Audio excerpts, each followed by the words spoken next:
ഹബീബി കാത്തിരുന്നു പല നാളും. ബദറും ഉഹുദിലൊന്നും ഹബീബി ഞാനില്ല സ്വഹബോരിലായി. ബദറെ കണ്ടതില്ല ഹബീബി നേരിൽ ഈ കൺകളിലായി.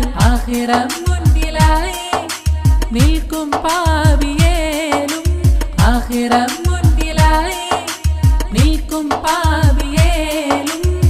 മതി മറക്കാം കനവിലെത്തു ഹബീബി. ആ സ്നേഹത്താലടുക്കാം ഞാൻ, മോഹത്താൽ പാടാം ഞാൻ. ആ സ്നേഹത്താലടുക്കാം ഞാൻ.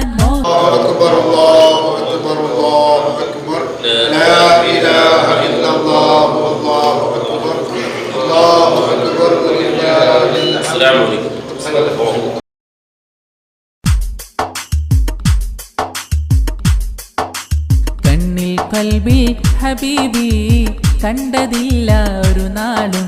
കാണാനൊത്തിരി ഹബീബി കാത്തിരുന്നു പല നാളും. കണ്ണിൽ കൽബിൽ ഹബീബി കണ്ടതില്ല ഒരു നാളും. കാണാനൊത്തിരി ഹബീബി കാത്തിരുന്നു പല നാളും. ആ സ്നേഹത്താലടുക്കാം ഞാൻ, മോഹത്താൽ പാടാം ഞാൻ. ആ സ്നേഹത്താലടുക്കാം ഞാൻ, മോഹത്താൽ പാടാം ഞാൻ. കനവിൽ ഒന്ന് വന്ന് പുണരൂ, കാത്തിരിക്കാം ഞാനും ഹബീബി. കാത്തിരിക്കാം എന്റെ ഹബീബി, കാത്തിരിക്കാം എന്റെ ഹബീബി. കണ്ണിൽ കൽബിൽ ഹബീബി കണ്ടതില്ല ഒരു നാളും. കാണാനൊത്തിരി ഹബീബി കാത്തിരുന്നു പല നാളും. കണ്ണിൽ കൽബിൽ ഹബീബി കണ്ടതില്ല ഒരു നാളും. കാണാനൊത്തിരി ഹബീബി കാത്തിരുന്നു പല നാളും. ಮದಿಹಿಲ್ ಕೋರ್ತ ವರಿಗಳ ಪಾಡಿ ಪಲ. ಉಳ್ಳಾಲದ ಹೃದಯ ಭಾಗದಲ್ಲಿ ಹಲವಾರು ವರ್ಷಗಳಿಂದ ಕಾರ್ಯನಿರ್ವಹಿಸುತ್ತಿರುವ, ಸಾಮಾಜಿಕವಾಗಿಯೂ ಧಾರ್ಮಿಕವಾಗಿಯೂ ಕಾರ್ಯನಿರ್ವಹಿಸುತ್ತಿರುವ ಅಮೀನುದ್ದೀನ್ ಚಾರಿಟೇಬಲ್ ಟ್ರಸ್ಟ್ ಕುರ್ರತ್ ಸಾದಾತ್ ಮೆಮೋರಿಯಲ್ ಸೆಂಟರ್ ಇದರ ಹೊಸ ಕಚೇರಿಯ ಉದ್ಘಾಟನೆಯು ಈಗಾಗಲೇ ಉಳ್ಳಾಲದ ಸೈಯದ್ ಕುಟುಂಬದ ಕಣ್ಮಣಿ ಸೈಯದ್ ಜಿಯಾದ್ ತಂಗಲ್ ಬದವಿ, ಅದೇ ರೀತಿ ಸೈಯದ್ ಖುಬೈಬ್ ತಂಗಲ್ರವರು, ಅದೇ ರೀತಿ ದರ್ಗಾ ಸಮಿತಿಯ ಪದಾಧಿಕಾರಿಗಳು ಹಾಗೂ ಉಳ್ಳಾಲದ ಹಳೆಕೆರೆಯ ಎಲ್ಲ ಗುರು ಹಿರಿಯರು ಒಟ್ಟಿಗೆ ಸೇರಿ ಕಚೇರಿ ಉದ್ಘಾಟನೆ ನಡೆಯಿತು. ಅಲ್ಹಮ್ದುಲಿಲ್ಲಾ. ಈ ಕಚೇರಿ, ಹೊಸ ಕಚೇರಿಯಿಂದ ಅಮೀನುದ್ದೀನ್ ಚಾರಿಟೇಬಲ್ ಟ್ರಸ್ಟ್ ಎಷ್ಟರವರೆಗೆ ಯಾವುದೆಲ್ಲ ಕೆಲಸ ಮಾಡ್ತಿತ್ತು, ಇನ್ನೂ ಅದಕ್ಕಿಂತ ಜಾಸ್ತಿಯಾಗಿ ಸಾಮಾಜಿಕವಾಗಿ, ಧಾರ್ಮಿಕವಾಗಿ, ಶೈಕ್ಷಣಿಕವಾಗಿ ಹಲವು ಕಾರ್ಯಕ್ರಮಗಳು ನಡೆಯಲು ಅವರಿಗೆ ಅಲ್ಲಾಹ್ ಸುಬ್ಹಾನಹು ವ ತಆಲಾ ತೌಫೀಕ್ ನೀಡಲಿ ಅಂತ. ಅಸ್ಸಲಾಮು ಅಲೈಕುಂ ವರಹಮತುಲ್ಲಾಹ್. ಅಸ್ಸಲಾಮು ಅಲೈಕುಂ ವರಹಮತುಲ್ಲಾಹ್. ಅಮೀನುದ್ದೀನ್ ಚಾರಿಟೇಬಲ್ ಟ್ರಸ್ಟ್ ಇದರ ನೂತನ ಕಚೇರಿಯು ಈಗಾಗಲೇ ಉಳ್ಳಾಲ ಸೈಯದ್ ಮದನಿ ದರ್ಗಾ ಅಧ್ಯಕ್ಷರಾದ BJ ಹನೀಫಾ ಹಾಜಿ ಹಾಗೂ ಸೈಯದ್ ಮದನಿ ದರ್ಗಾದ ಕಾರ್ಯದರ್ಶಿಯಾದ ಶಿಹಾಬುದ್ದೀನ್ ಸಕಾಫಿ ಉಸ್ತಾದ್ ಮತ್ತು ಜಿಯಾದ್ ತಂಗಲ್, ಖುಬೈಬ್ ತಂಗಲ್ರವರ ನೇತೃತ್ವದಲ್ಲಿ ಈಗಾಗಲೇ ಉಳ್ಳಾಲ ಮೇಲಂಗಡಿಯಲ್ಲಿ ಶುಭಾರಂಭಗೊಂಡಿತ್ತು. ಸಂತೋಷದ ವಿಷಯ, ಅಲ್ಹಮ್ದುಲಿಲ್ಲಾ. ಕಳೆದ 7 ವರ್ಷಗಳ ಈಚೆಗೆ ಧಾರ್ಮಿಕವಾಗಿ ಮತ್ತು ಸಾಮಾಜಿಕವಾಗಿ ಹಲವಾರು ಸಮಾಜ ಸೇವೆಗಳನ್ನು ನಡೆಸಿಕೊಂಡು ಬರುತ್ತಿರುವಂತಹ ಅಮೀನುದ್ದೀನ್ ಟ್ರಸ್ಟ್ ಇನ್ನು ಮುಂದಕ್ಕೂ ಈ ಸಮಾಜಕ್ಕೆ ಮತ್ತು ಸಮುದಾಯಕ್ಕೆ ಹಾಗೂ ಹಿಂದುಳಿದ ವರ್ಗಗಳಿಗೆ ಏನೆಲ್ಲ ತನ್ನಿಂದ ಕೊಡುಗೆಯನ್ನು ನೀಡಲು ಸಾಧ್ಯವೋ ಅದೆಲ್ಲವನ್ನು ನೀಡುತ್ತಾ ಸಮಾಜದ ಏಳಿಗೆಗಾಗಿ ಶ್ರಮಿಸಲು ಅಲ್ಲಾಹು ಈ ಟ್ರಸ್ಟಿಗೆ ತೌಫೀಕ್ ನೀಡಲಿ. ಅದರ ಅಧ್ಯಕ್ಷರಾದಂತಹ ಹುಸೈನ್ ಮೂನೂರವರಿಗೆ ಸರ್ವ ವಿಧದಲ್ಲೂ ಅಲ್ಲಾಹು ತೌಫೀಕ್ ನೀಡಲಿ. ಹಾಗೂ ಎಲ್ಲ ಪದಾಧಿಕಾರಿಗಳು, ಅದರ ಕಾರ್ಯದರ್ಶಿಗಳಾದ ಇಮ್ರಾನ್ ಹಾಗೂ ಅದರ ಪದಾಧಿಕಾರಿಗಳು, ನಮ್ಮ ಅಧ್ಯಕ್ಷರ ಸಹಪಾಠಿಗಳು, ಈ ಟ್ರಸ್ಟ್ನಲ್ಲಿ ಅತ್ಯಂತ ಹೆಚ್ಚು ಮುತುವರ್ಜಿ ವಹಿಸುತ್ತಿರುವಂತಹ ರಹಮತ್ ಉಳ್ಳಾಲ್ ಹಾಗೂ ಸತ್ತಾರ್ ಉಳ್ಳಾಲ್ರವರಿಗೂ ಇನ್ನೂ ಹೆಚ್ಚಿನ ಸೇವೆಗೈಯಲು ಅಲ್ಲಾಹು ತೌಫೀಕ್ ನೀಡಲಿ ಅಂತ ಆಶಿಸುತ್ತೇನೆ. ಅಸ್ಸಲಾಮು ಅಲೈಕುಂ ವರಹಮತುಲ್ಲಾಹ್. ಅಮೀನುದ್ದೀನ್ ಚಾರಿಟೇಬಲ್ ಟ್ರಸ್ಟಿ ಉಳ್ಳಾಳ ಗುರುಪ್ರಸಾದ್ ತಂಗಳವರು ಪ್ರಾರಂಭಿಸಿದಂತಹ ಈ ಒಂದು ಸಂಸ್ಥೆಯ ಹೊಸ ಆಫೀಸ್ ಕಟ್ಟಡ ಇವತ್ತು ಉದ್ಘಾಟನೆಗೊಂಡಿದ್ದು ದರ್ಗಾ ಅಧ್ಯಕ್ಷರು ಹನೀಫ್ ಹಾಜಿಯವರು ಹಾಗೂ ಸೈಯದ್ ತಂಗಳರವರು ಹಾಗೂ ಇನ್ನಿತರ ದರ್ಗಾ ಸದಸ್ಯರು ಹಾಗೂ ಊರಿನ ಪ್ರಮುಖರು ಭಾಗವಹಿಸಿದಂಥ ಈ ಸಂದರ್ಭದಲ್ಲಿ ಅಮೀನುದ್ದೀನ್ ಚಾರಿಟೇಬಲ್ ಟ್ರಸ್ಟ್ ಇಲ್ಲಿ ನಾವು ಇದುವರೆ ಕಂಡದ್ದು ತುಂಬ ಜನಪರವಾದಂತಹ ಬಡಬಗ್ಗರಿಗೆ ಹಾಗೂ ಸಮಾಜದಲ್ಲಿ ತುಳಿತಕ್ಕೆ ಒಳಗಾದಂತಹ ಜನರನ್ನು ಮೇಲೆತ್ತುವ ತುಂಬ ಕಾರ್ಯಕ್ರಮವನ್ನು ನಡೆಸುತ್ತಾ ಬರ್ತಾ ಇದ್ದಾರೆ. ಇದೀಗ ಅವರ ಹೊಸ ಪದ್ಧತಿಯಲ್ಲಿರುವಂಥ ಒಂದು ಪ್ರಮುಖ ಕಾರ್ಯವಾಗಿದೆ.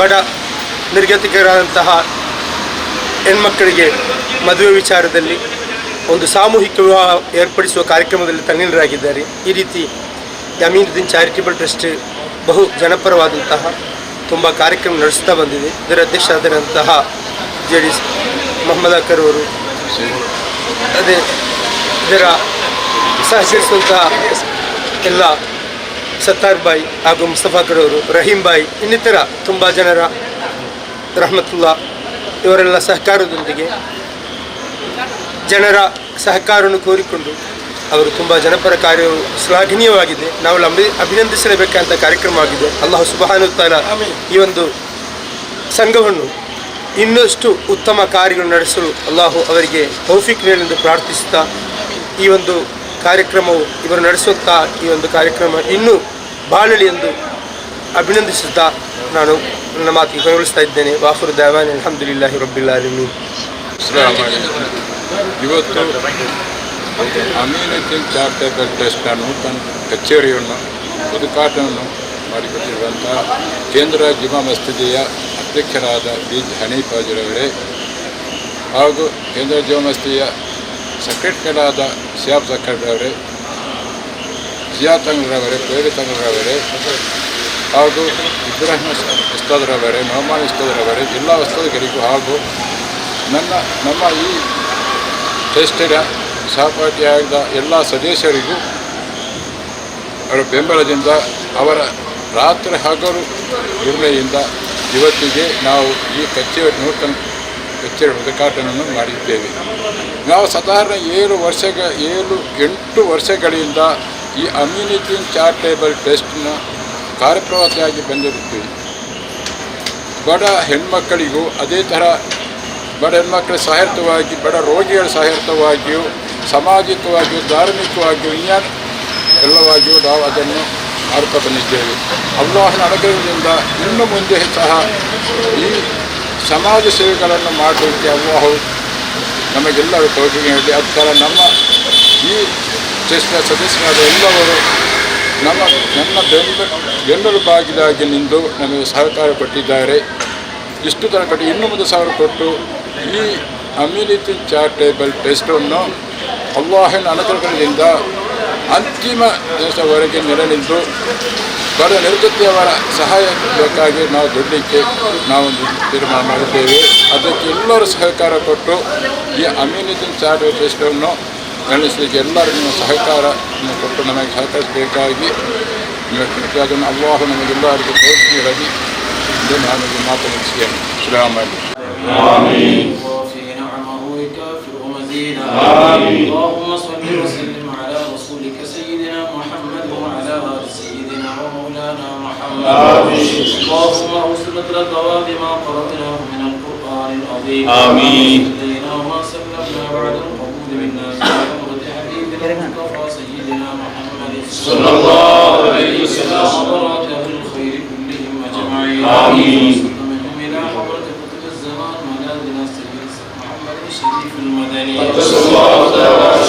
سيدنا ومرشدنا تاج العلماء صلى الله عليه وسلم من عظمتهم وشرفتهم يا ارحم الراحمين. اللهم اعل درجاتهم وانفعنا بهم وعلومهم واسرارهم. امين. لنا بمددهم واحفظنا بحفظهم وانصرنا بنصرتهم يا خير الناصرين. واجعلنا متعلقون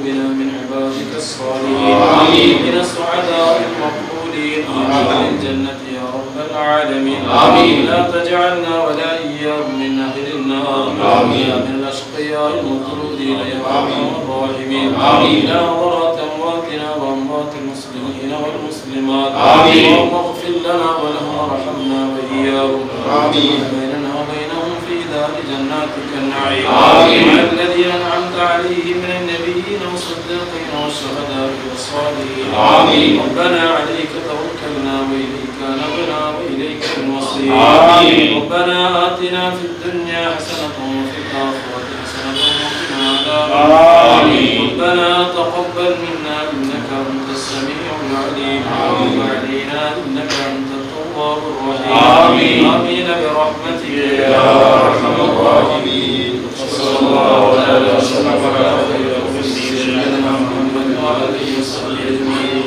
سبحان ربك رب العزة عما يصفون والسلام على المرسلين والحمد لله رب العالمين. لقد جاءكم رسول من أنفسكم عزيز عليه ما عنتم حريص عليكم بالمؤمنين رؤوف رحيم. وروي عن النبي صلى الله عليه وسلم أنه قال: كنت نورا بين يدي الله عز وجل قبل أن يخلق آدم عليه السلام بألفي عام.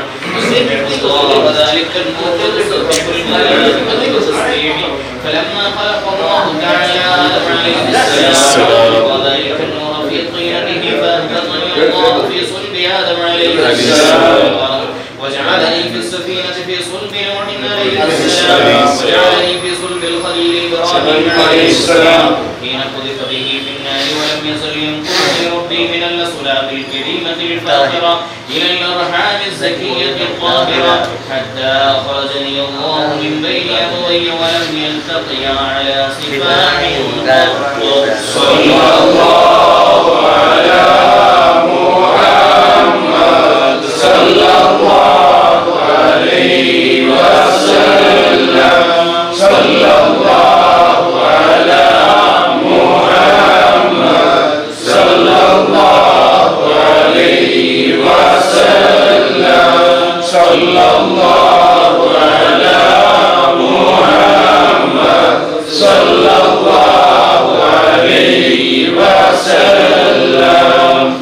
أنت تطلع بيننا في الكواكب كالبدور بل وأشرف منه يا سيدي خير النبي. الصلاة على النبي والسلام على الرسول الشفيع الأبطحي والحبيب العربي.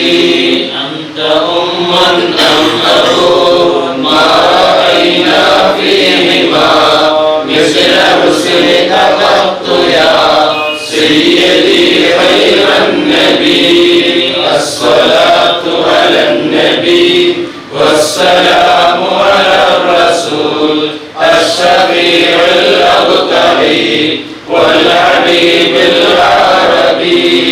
أنت منجينا من شفاعتك الصفا من لنا مثلك يا سيدي خير النبي. الصلاة على النبي والسلام على الرسول الشفيع الأبطحي والحبيب العربي.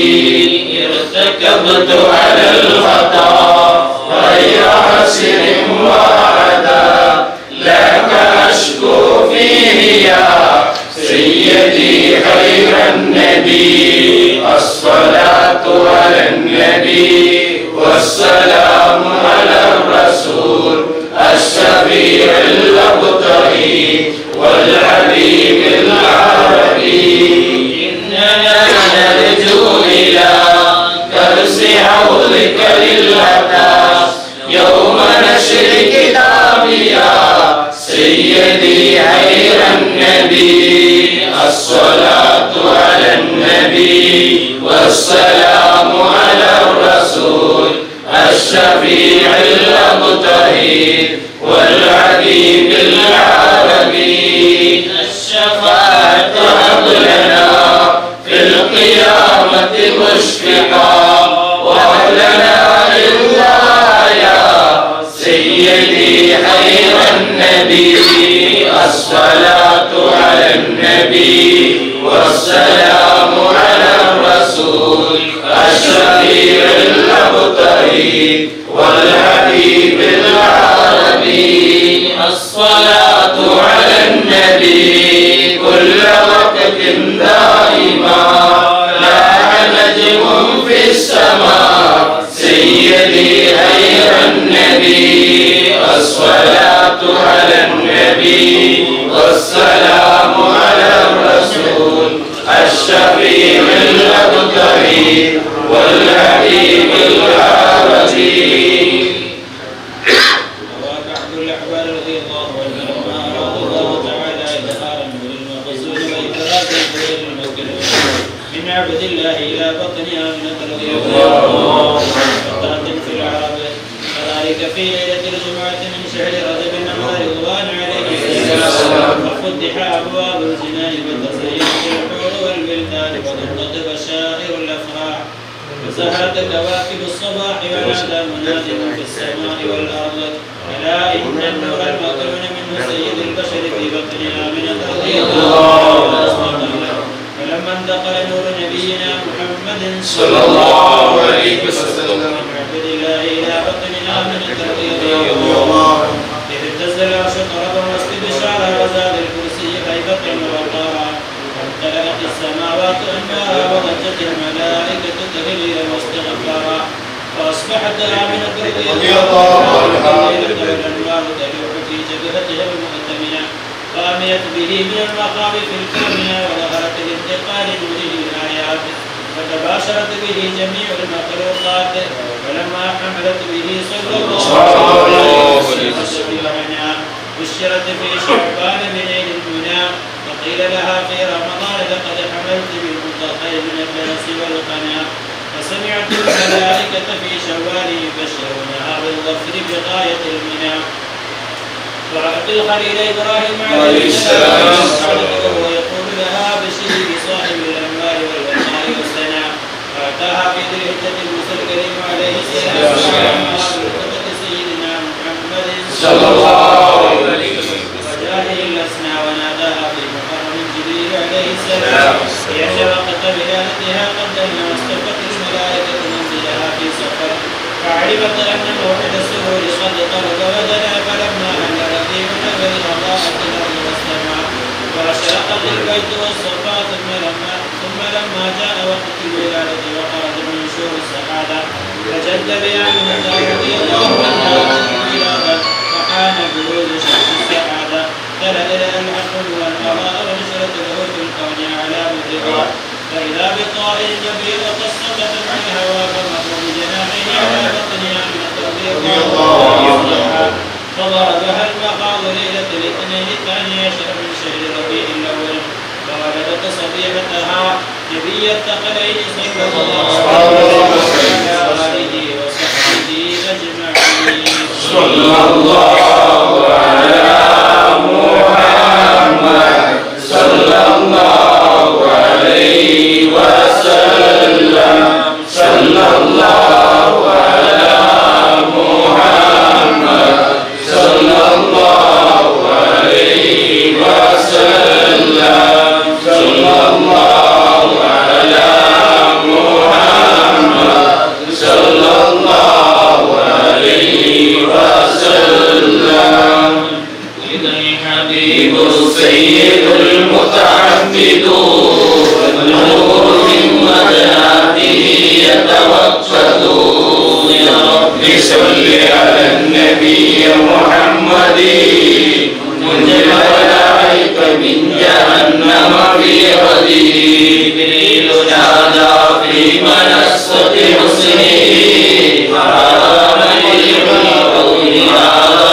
أحمد يا رب صل على النبي محمد منزل الملائك من جهنم في غدي كحيل الطرف هذا المصطفى هذا جزيل الوصف هذا السيد يا رب صل على النبي محمد منزل الخلائق من جهنم في غدي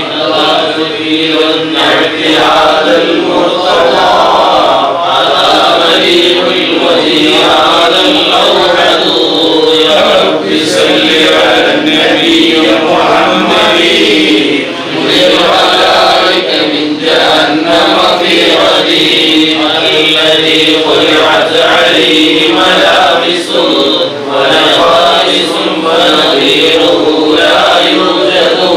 يا رب صل على النبي محمد منذر الخلائق من جهنم في رديء قالت ملائكة السماء بأسرهم قيل الحبيب ومثله لا يولد.